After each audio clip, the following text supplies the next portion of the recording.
जी, बिस्मिल्लाहिर्रहमानिर्रहीम। अस्सलाम वालेकुम नाज़रीन। आऊं जो होस्ट दोस्त अब्दुल समद जोकियो। समद ट्राक शो में तव्हां सां मुखातिब आहियां। मूंसां हिन वक़्तु मौजूद आहे असांजी ज़िले ठटे सां तालुक़ रखंदड़ असांजो मुंहिंजो उस्ताद, असांजो निहायती क़ाबिल एतिराम असांजो साईं मोहम्मद अली मांझी साहब असां सां मौजूद आहिनि। पाण साईं सिंध जा ॼातल सुञातल अदीबनि में साईं जो शुमार थिए थो। अदीब आहिनि ऐं हिन वक़्तु सिंधी लैंग्वेज अथॉरिटी जेका आहे ख़ुदि मुख़्तार ॿोली जो इदारो जेको आहे हुनजा पाण चेयरमैन आहिनि ऐं मुख़्तलिफ़ उहिदनि ते रहिया आहिनि। ऐं साईं जिन जो शुक्रगुज़ार आहियां पाण पंहिंजे मसरूफ़ियतनि मां समन ट्राक शो जे लाइ साईं जिन मूंखे टाइम ॾिनो। वॾी महिरबानी, लख कुर्ब साईं तव्हांजा, वॾी महिरबानी। तव्हांखे भलीकार चऊं था समन ट्राक शो में। दोस्तो, इंटरव्यू शुरू करण खां अॻु में तव्हां सभिनी दोस्तनि खे जी ख़बर आहे त असांजो सिलसिलो जेको इंटरव्यू सीरीज़ आहे Maharbani. This interview series part of Gyan Foundation and Institute of Peace and connecting the Pakistani and other Pakistanis. So, साईं मुंहिंजा वलीकार तव्हांखे वॾा वड़ तव्हांजा लख कुर्ब लख लाइक तव्हांजा ऐं तव्हांजो तारुफ़ मूं पंहिंजे दोस्तनि सां कराए छॾियो आहे। ऐं पाण वधीक तव्हांखे तकलीफ़ न ॾींदासीं। तव्हां मसरूफ़ टाइम आहे तव्हांजो। उन हवाले सां जी वैसे तव्हां हिन वक़्तु सिंधी लैंग्वेज अथॉरिटी जा तव्हां हिन वक़्तु चेयरमैन आहियो। तव्हां हिन वक़्तु उते पंहिंजूं ख़िदमतूं सरअंजाम ॾेई रहिया आहियो। उन हवाले सां तव्हां जूं सिंधी अदब लाइ तमामु घणियूं ख़िदमतूं आहिनि। थोरो असांखे सिंधी लैंग्वेज अथॉरिटी जेका आहे उनजे बारे में असांजे जेका ॾिसंदड़ दोस्त आहिनि उन्हनि खे तव्हां ॿुधाईंदव त सिंधी लैंग्वेज अथॉरिटी छा आहे, उनजो कमु कहिड़ो आहे? जी, महिरबानी तव्हांजी। पहिरीं त तव्हां मूंखे मतिलबु त सभिनी सां मुखातिब थियण जो मौक़ो ॾिनो, महिरबानी। सिंधी लैंग्वेज अथॉरिटी सिंधी ॿोलीअ जो बाख़्तियार इदारो जेको पाकिस्तान जो आहे 1972 वारो जेको आहे 73 वारो कानून जेको 72 में हिन जो सिंध असेंबलीअ बिल पास कयो ऐं पोइ वरी जेको सो क़ौमी असेंबलीअ 1973 में बिल पास करे पंहिंजे आइन जो हिसो बनायो त जेके बि पाकिस्तान जूं जेके चईं सूबनि जूं ॿोलियूं आहिनि उहे जेके उहे उनजे लाइ उनखे इहो हक़ु हूंदो त उहे पंहिंजे पंहिंजे सूबे में लिखियूं पढ़ियूं ॻाल्हायूं ॿोलायूं वञनि। यानी उन जेको आइन आहे उन मूजिबि सिंधी लैंग्वेज अथॉरिटी 1991 में 90 में इहो मतिलबु त बिल पास थियो ऐं उन तहत मतिलबु त क़ाइमु कई वई। 1990 में ऐलान थियो आहे। 1991 में बाक़ाइदे सिंधी लैंग्वेज अथॉरिटीअ हिन जो कमु शुरू कयो ऐं हिन जा ख़ासि मक़सद जेके आहिनि सिंधी लैंग्वेज अथॉरिटीअ जा उहे जेके हे आहिनि त सिंधी ॿोलीअ जी सिख्या, सिंधी ॿोलीअ जो दुरुस्त इस्तेमालु, सिंधी ॿोलीअ जी तरक़ी यानी वाध बीज, इहे जेके मक़सद आहिनि। ऐं छाकाणि त असां सिंध में रहूं था ऐं सिंध में ई छा सिंधी माण्हू जेके आहिनि उहे घणे में घणा रहनि था। हीअ जेका सिंधी ॿोली आहे उहा त घणे वक़्त खां दफ़्तरी ॿोली बि रही आहे, यानी सरकारी ॿोली बि रही आहे। पर ख़ासि करे अंग्रेज़नि जे दौर में त उनखे बाक़ाइदे असां पुराणे वक़्त में त नथा वञूं, पर ख़ासि करे अंग्रेज़नि जे दौर में बि जेको सो सिंधी ॿोलीअ खे उहा सरकारी ॿोलीअ जी हैसियत हुई।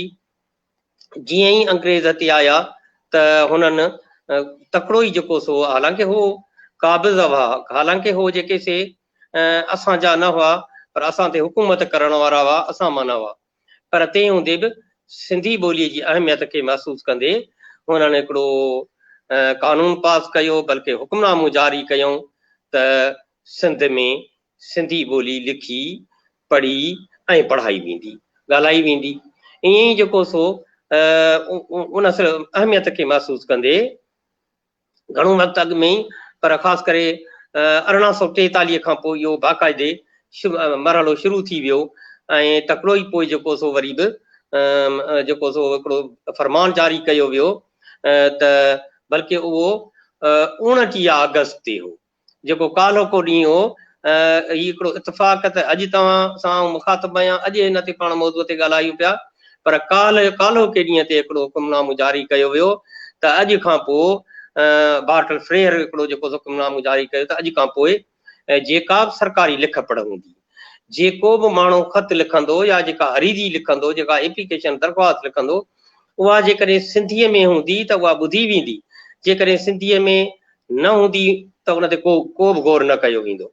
जेकॾहिं उहा फारसीअ में हूंदी, जेकॾहिं अंग्रेज़ीअ में हूंदी, त बि उन सां जेकॾहिं सिंधी जो ट्रांसलेशन हूंदो, सिंधी जो तर्जुमो हूंदो त उहा ॿुधी वेंदी, जेकॾहिं न त न।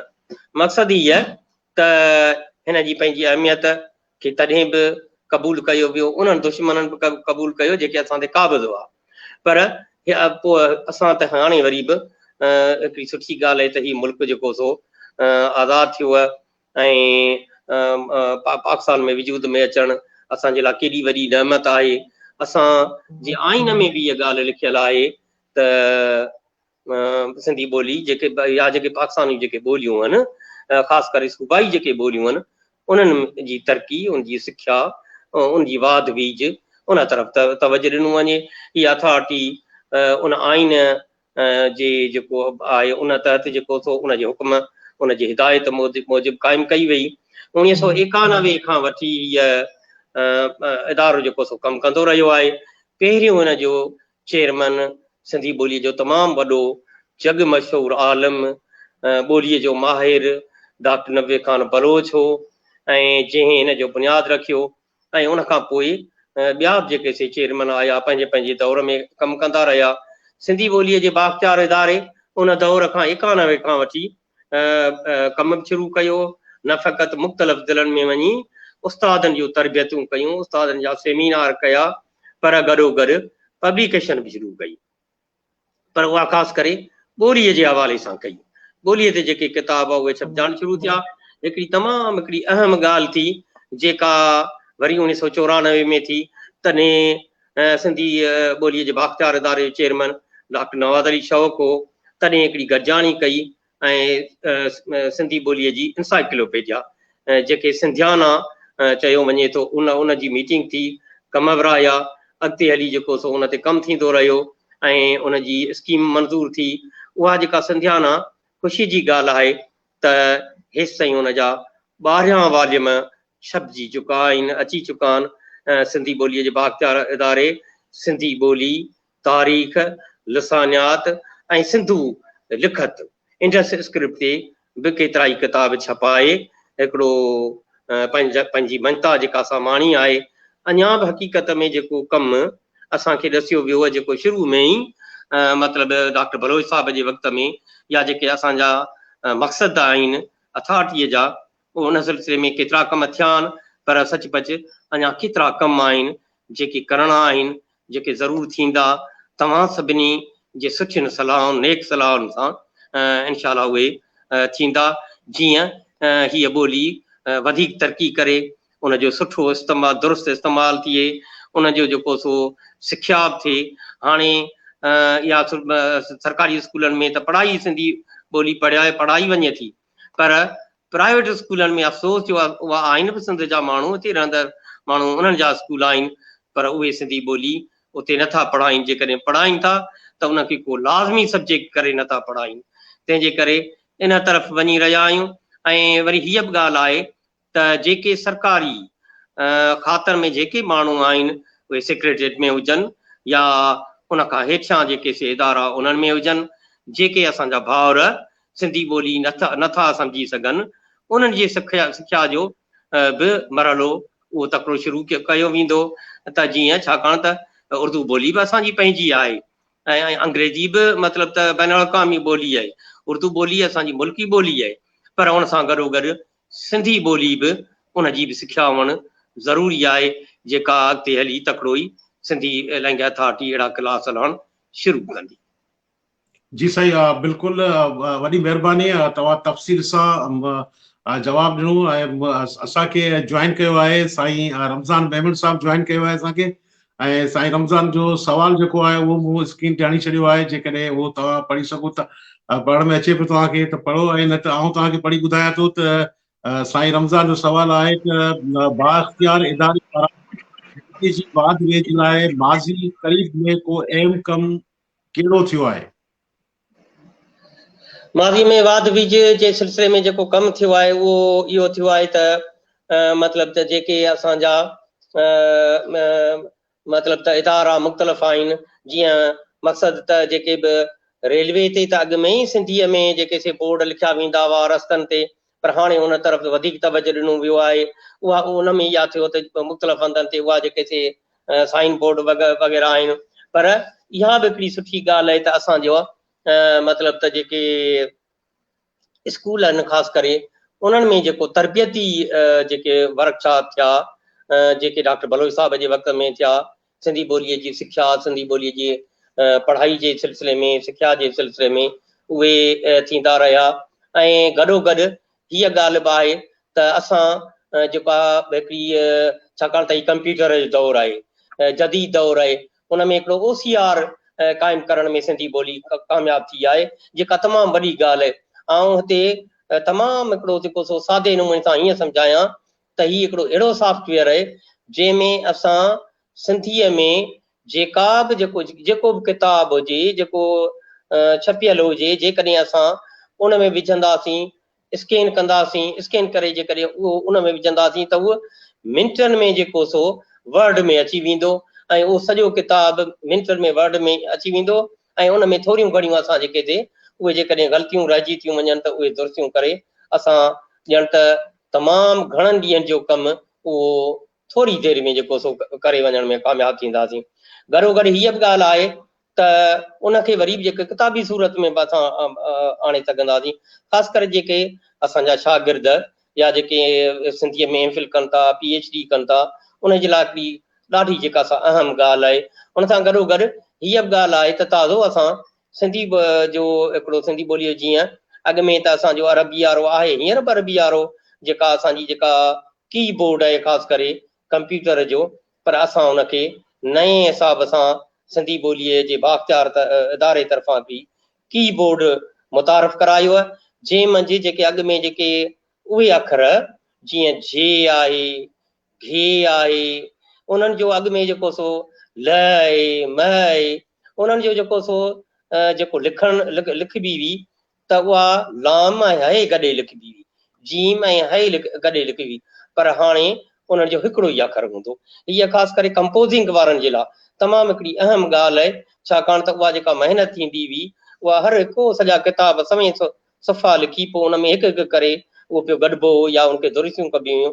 हाणे ऑटोमेटिक उहे हिकिड़ो जेको सो उन में अखर की में उहे मौजूदु हूंदा, जीअं उहो जेको विसरग वारो जेको आहे उहो मसइलो ॼण त हाणे हल हूंदो।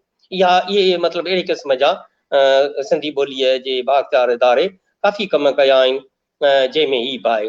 किताब जेके सिंधी ॿोलीअ जे बाख़्तियार इदारे छपाया आहिनि उहे सभु जा सभु ऑनलाइन थी चुका आहिनि। हाणे उहा वेंदे उहा जेका सिंधियाना जेका हज़ारे सुफ़नि ते मुश्तमिल आहे, उहा बि जेका सा उतां उहा जेका सा मौजूदु आहे, सिंधीअ जो माण्हू मतिलबु सिंधी पढ़ंदड़ लिखंदड़ जिते वेठो हूंदो उनखे लिखी पढ़ी सघंदो। पर हाणे वरी असां उन ॾांहुं पिया वञूं त जेकॾहिं सिंधी ॿोलीअ जेको ॻाल्हाईंदड़ माण्हू आहे, जेकॾहिं उहो किथे बि दुनिया जे मुल्क में वेठो आहे, पर सिंधी जेका असां लिखत लिखूं था उहा लिखी पढ़ी नथो सघे, त उन्हनि लाइ हिकिड़ी रोमन तयारु कई पई वञे, काफ़ी ॾींहंनि खां उन ते कमु पियो हले, इनशाला उहो तक़रीबन थी वेंदो त सिंधी ॿोली ॻाल्हाईंदड़ ऐं सम्झंदड़ दुनिया जे कंहिं कुंड में वेठो हूंदो त उहा रोमन में किताब जेको बि हूंदो जेकॾहिं अची वियो त उनखे उहो आम न हूंदो, उहो फ़क़ति उन्हनि माण्हुनि लाइ हूंदो जेके हीअ असांजी अलफ़ बे या हे जेके अखर हीअ जेका आहे लिपि आहे उहा नथो सम्झी सघे, उन लाइ हूंदी। त उहे भाउर असांजा उहा रोमन में उहे किताब पढ़ी सघंदा, उहे का ॻाल्हि लिखी सघंदा, उहो ख़त लिखी सघंदा। त अहिड़ी क़िस्म जा मतिलबु सिंधी लैंग्वेज अथॉरिटी पंहिंजा कम करे चुकी आहे, अञा करे पई। हाणे बि ट्रांसलिटरेशन लाइ असां वञूं पिया, जीअं मतिलबु त हिकिड़ो जेकॾहिं असां को बि हिकिड़ी पेरा जेकॾहिं आणियूं, जेकॾहिं को जुमिलो आणियूं, जेकॾहिं उनखे टच करियूं त उहो जेको सो अंग्रेजीअ में तर्जुमो थी वञे ऐं अंग्रेजी वारो सिंधीअ में तर्जुमो थी वञे। रुगो इहो न, पर उनजी स्क्रिप्ट चेंज थी वञे। कीअं? उहा जेका था जेकॾहिं सिंधी या लफ़्ज़ हाणे जेका असां लिखूं पिया, जेका मुख़्तलिफ़ असांजे लिख पढ़ में अचे थी, जेकॾहिं हुन में लिखियल आहे त असां जेकॾहिं हुनखे टच करियूं त त उहा देवनागरी वारी सिंधी अची वञे। हूंदी त लिख सिंधीअ में, पर हुनजी अलॻि जेका हूंदी उहा जेका लिखत हूंदी उहा देवनागरी हूंदी। ईअं ई जेकॾहिं असां हुनखे फ़क़ति बटण दॿायूं त उहा यकदमि रोमन में अची वेंदी, यानी हूंदी त सिंधीअ में, पर उहा जेका सा उन अंग्रेजीअ वारो जेको ABC पढ़ण वारो माण्हू उनखे मज़े सां पढ़ी सघंदो ऐं ॿियनि खे पढ़ाए सघंदो। जी बिल्कुलु सही। इहा हिकिड़ो इदारे जो तमामु भलो बहितरीनु कमु आहे जेको इल्मी अदबी हवाले सां यकीनन असांजा जेके लिखंदड़ पढ़ंदड़ अदीब दोस्त आहिनि या ॿिए जो कलमकार आहिनि उन्हनि लाइ वॾी फ़ाइदेमंद साबित थींदी। सो साईं मांझी साईं जो जेका सुञाणप आहे उहा हिकिड़े मुहक़क़ हिकिड़े जे तहक़ीक़ कंदड़ जे हवाले सां साईं मांझी सुञातो वञे थो। अदीब जे हवाले सां वो साईं जा तमामु घणा शोभा आहिनि हर फील्ड में। अलाह जी महिरबानी सां, अलाह जी वॾी महिरबानी अथनि त पाण हर फील्ड में आहिनि। बरपुश्ता जेके सफ़ा मेच्योर क़िस्म जा जेके अदीब शाइर आहिनि। ऐं मुंहिंजी इहा ख़ुशनसीबी आहे जो आउं संदसि शागिर्द रहियो आहियां हिकिड़ी काले छठे में। मुंहिंजा घणा ई दोस्त मूंखे चवंदा आहिनि त साईं मांझी तव्हांजो उस्तादु आहे। मुंहिंजो पोइ साईं असांजो उस्तादु आहे ऐं साईं असांजो सुठो दोस्त बि आहे। साईं असां सां मोहबत कंदड़ आहे, वॾनि ॿारनि जीअं असांखे मोहबत कंदो आहे। त साईं तव्हांजी जेका वजह शोहरत आहे जेका तव्हांखे सुञातो वञो हिकिड़े मुहक़क़ ऐं तहक़ीक़ कंदड़ जे हवाले सां, तो इन सिलसिले में जंहिं इदारे में तव्हां हिन वक़्तु सिंधी ॿोली जे बाअख़्तियार इदारे में कमु करे रहिया आहियो उते इहो सवाल बि साईं रमज़ान जी तरफ़ां ई सम्झो त सिंध में हिन वक़्तु जेको तहक़ीक़ कमु थी चुको आहे, जेको कमु थी रहियो आहे, त उन मां तव्हां हिकिड़े मुहक़क़ जे हिसाब से हैसियत सां, हिकिड़े उस्ताद जी हैसियत सां, हिकिड़ो तहक़ीक़ कंदड़ जी हैसियत सां तव्हां हुन मां केतिरो मुतमिन आहियो? जी तव्हांजी महिरबानी। पहिरीं ॻाल्हि त तव्हां जहिड़ा मतिलबु त तव्हां मुंहिंजा भाउर आहियो, नंढा भाउर आहियो, बिल्कुलु पाण भाउर आहियूं, पर तव्हां अहिड़ा मतिलबु त मूंखे ख़ुशी आहे त जेकॾहिं तव्हां जहिड़ा माण्हू हुजनि जेके सुलझियल हुजनि, जेके हिन फील्ड में बि हुजनि, जेके सिंधी ॿोली अदब ऐं सिंध जी तइलीम लाइ मूंखे मतिलबु त ओनू हुजे, मूंखे इहा इंतिहाई ख़ुशी आहे। हीउ जेको तव्हां सुवालु पुछियो आहे उनजो हीअ आहे त इहा हक़ीक़त आहे त जेका हींअर सिंध में जेका तहक़ीक़ थी रही आहे उन में का घणाई न आहे, घणा माण्हू न आहिनि, पर तंहिं हूंदे बि ठीकु आहे। पंहिंजी पंहिंजी जॻह ते नौजवान आहिनि जेके कमु कनि था ऐं महिनत कनि था, ऐं इहा सुठी ॻाल्हि आहे। अॻु में मतिलबु अॻु में बि हूंदा हुआ, तमामु वॾा नाला हूंदा हुआ। ईअं न आहे त कोई एॾा वॾा नाला हींअर मौजूदु आहिनि, तंहिं हूंदे बि नौजवान पंहिंजा पंहिंजा कम कनि था। मूंखे ॾाढी ख़ुशी जी ॻाल्हि आहे, असां वटि हिते पासे में हिकिड़ो अलामा दाऊद भुट्टो लाइब्रेरी आहे। मूंखे ख़ुशी थींदी आहे जॾहिं उते आउं सभनि जे तइदाद में सुबुह जो शागिर्द ॾिसां थो। उहे जेके 1200 कुर्सियूं आहिनि से त मुकमल भरिजी चुकी हूंदियूं आहिनि, पर ॿाहिरि इंतज़ार में वेठा हूंदा आहिनि।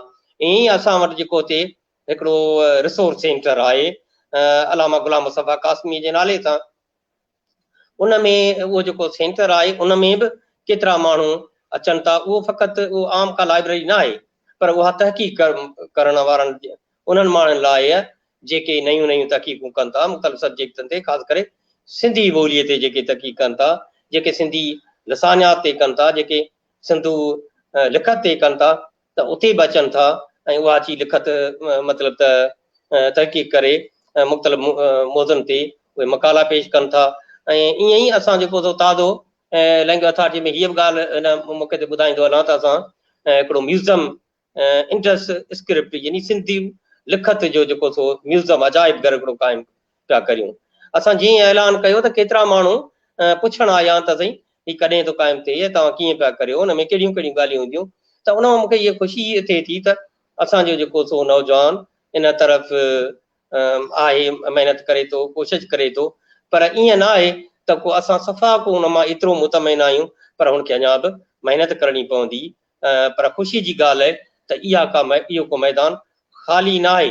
ऐं मूंखे कॾहिं कॾहिं हैरत थींदी आहे त के नौजवान असांजा अहिड़ा बि आहिनि, अहिड़नि मौज़ुनि ते तहक़ीक़ कनि था, नवनि मौज़ुनि ते न फ़क़ति तहक़ीक़ कनि था, पर मयारी ऐं अहिड़ी तहक़ीक़ कनि था जेका असां उहो ॿाहिरिनि मुल्कनि जे माण्हुनि खे बि ॾेखारे सघूं था त हीअ असांजे नौजवाननि जी हीअ तहक़ीक़ आहे। जी बिल्कुल, असां इहो तहक़ीक़ जो ऐं जेका फील्ड आहे या तमामु वॾी फील्ड आहे ऐं तव्हांजी तमामु घणो हुन में तव्हांखे दस्तरस हासिल आहे ऐं तव्हां तमामु घणो कमु कयो आहे। अच्छा जी, हिते हिकिड़ो सुवाल मुंहिंजे ज़हन में अचे थो त उहो तव्हां खां हिन मौक़े जी गनीमत सम्झी पुछंदुसि त असां वटि जेके अदीब आहिनि, जेके काफ़ी लेखारी आहिनि, लेखक आहिनि, शाइरी कनि था, नसर लिखनि था, या शाइरी जे हवाले सां सूफ़ी शाइरी आहे, या जेका मज़ाया शाइरी आहे, या इस्लाही शाइरी आहे, मुख़्तलिफ़ शोबनि में जेका शाइरी थी थी, मुख़्तलिफ़ सनफ़नि ते जेका शाइरी थी थी, उन हवाले सां असांजा जेके आहिनि शाइर हज़रात आहिनि, या जेके असांजा अदीब आहिनि, लेखक आहिनि, उन्हनि ते एतिरो सोर्स नथो हुजे किताब छपाइण जो, जंहिंजे करे घणो अदब इल्मु जेको सो किताबनि में, उन्हनि जी कापियुनि में, लिखत में, उन्हनि जे घरनि में रहिजी थो वञे। पोइ जॾहिं उहे हिन जान मां हलिया वञनि था त पोइ उहो ज़ाया थी थो वञे, उहो वॾो इल्म जो ज़ख़ीरो हूंदो आहे ऐं उहो ज़ख़ीरो ज़ाया थिए थो। छा अव्हां वटि अहिड़े क़िस्म जो को प्रोग्राम आहे त अहिड़ा जेके लेखारी आहिनि, जेके जिन जा किताब जिन लिखियल, जेके किताबनि जी सूरत में मवाद पियल आहिनि, शाइरी आहे मुख़्तलिफ़ मौज़ू ते, या नसर आहे, उन्हनि जे लाइ इदारे जी तरफ़ां को अहिड़ो प्रोग्राम आहे त उन्हनि खे वज़ीराई मिले या उहे किताब छापिया वञनि? तव्हांजी महिरबानी। पहिरीं त रमज़ान साल पुछा तव्हांजे हिन प्रोग्राम में, तव्हांजे तवस सां इहा बि जवाबु ॾेई सघे, सुठी ॻाल्हि आहे, महिरबानी। ऐं हीअ ॻाल्हि आहे त असां वटि नौजवान बिल्कुलु लिखनि था, मुख़्तलिफ़ शाइरी लिखनि था, शाइरी तक़रीर कनि था, कहाणियूं कनि था, नावल आहे, मुख़्तलिफ़ जेके बि सनफ़ूं आहिनि उनमें लिखनि था, तहक़ीक़ जो मैदान आहे, ईअं ई जेके ॿिया जेके अदब जा शोबा आहिनि। अच्छा, उन जे लाइ असां वटि हिकिड़ी ॻाल्हि, हिकिड़ी विरासत थियल आहे, पर अॻु में उन ते अमल घटि थियो आहे। ताज़ो असां ऐं अदबी बोर्ड में कुझु ॾींहं अॻु में उन सिलसिले में वञी उते मीटिंग करे चुको आहियां। त ईअं ॿियनि इदारनि वटि बि असां वेंदासीं।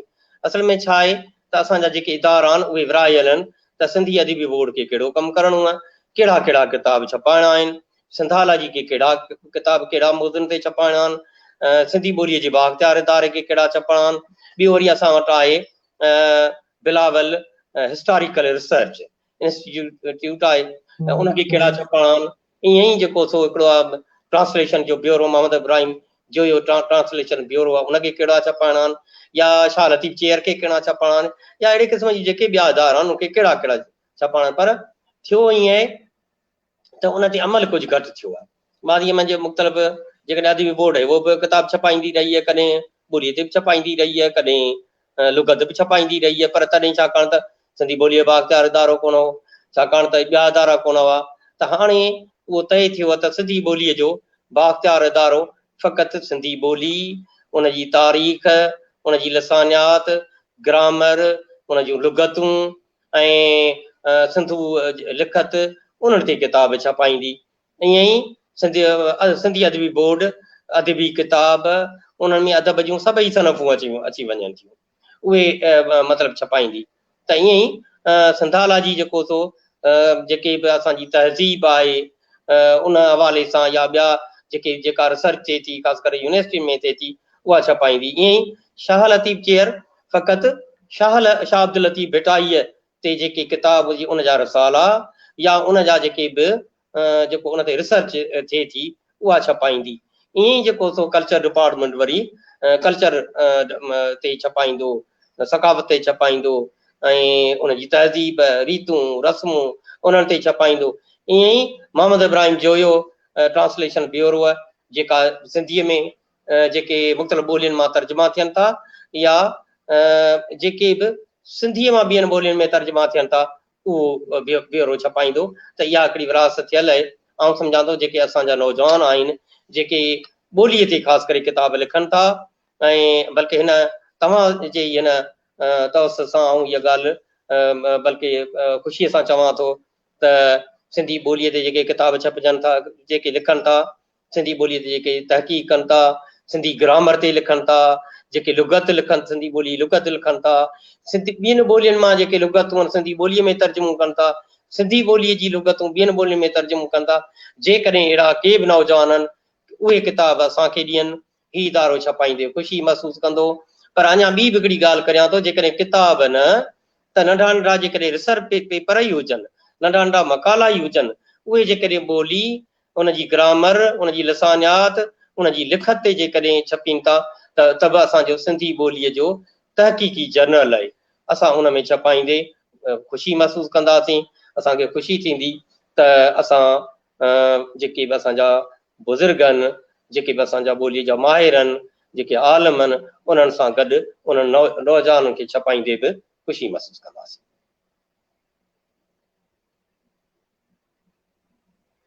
जी बिल्कुलु साईं, तव्हां इहो ज़बरदस्त क़िस्म जो हिकिड़ो ऐलान कयो ऐं असांजे जेके लेखारी दोस्त आहिनि इनशाला उहे हुन मां भरपूर फ़ाइदो वठंदा। ऐं सर हाणे तव्हांजो टाइम ॾाढो आहे, क़ीमती टाइम आहे, ऐं तव्हां खां 25 मिंट तव्हां खां वरिता हुआ। ख़ैर सां 25 मिंट पूरा थी चुका आहिनि पंहिंजा। हाणे आख़िर में तव्हां खां हिकिड़ो सवाल इहो आहे त असां जेका तव्हां सां हिन वक़्तु प्लेटफॉर्म ते तव्हां सां हिन वक़्तु मुखातिब आहियां, उहो आहे डिजिटल लिटरेसी स्कूल जुमशाई में क़ाइमु थियो आहे रियान फाउंडेशन तरफ़ां। ऐं उनजे तवसुल सां तव्हां सां मुखातिब आहियां। ऐं ॿियनि असांजा जेके दोस्त आहिनि जेके असांजा मुख़्तलिफ़ शोबनि सां वास्तो रखनि था, जेके उन में पंहिंजो जिन जो कुझु कमु को थोरो घणो कमु थियल आहे, घणो कमु थियल आहे, उन सां मुखातिब आहियूं। त डिजिटल लिटरेसी जेका आहे उनखे तव्हां हिकिड़े उस्ताद जी हैसियत सां कीअं था ॾिसो, ऐं उन में पाण खे जेके असांजे नौजवान जेके डिजिटल लिटरेसी तरफ़ जेके अचनि पिया, जेके अचनि था या उनखे अचणु खपे, उनमें कहिड़ो उन्हनि खे फ़ाइदो थींदो ऐं असां सिंधी ॿोलीअ खे फ़ाइदो पवंदो? जी, इहा ख़ुशी जी ॻाल्हि आहे त तव्हां हिकिड़ी अहम अहिड़े इदारे में कमु करियो था, उन सां लाॻापियल आहियो, ऐं बल्कि उन में हिकिड़ा सरगर्म उन जा शख़्स आहियो। त डिजिटल हवाले सां असांजे जेके बि इदारा आहिनि उनखे अॻियां अचणु घुरिजे, ऐं छाकाणि त उनजी तमामु घणी अहमियत आहे। ही जदीद दौरु आहे, हिन में जेकॾहिं अहिड़े क़िस्म जा इदारा आया त उहे आउं सम्झां थो त भरपूर नमूने सां कामयाबु थी सघनि था। ऐं उन्हनि मां असांजे नौजवाननि खे, असांजे न फ़क़ति नौजवाननि खे बल्कि असां सभिनी खे उन मां फ़ाइदो वठणु घुरिजे। ऐं अहिड़ा इदारा ई जेके डिजिटल इदारा आहिनि उहे ई सिंधी ॿोली जी तरक़ी, उन जो वाधारो, उन जी ॼण त हिकिड़ी जेको सो सबबु बणिबा।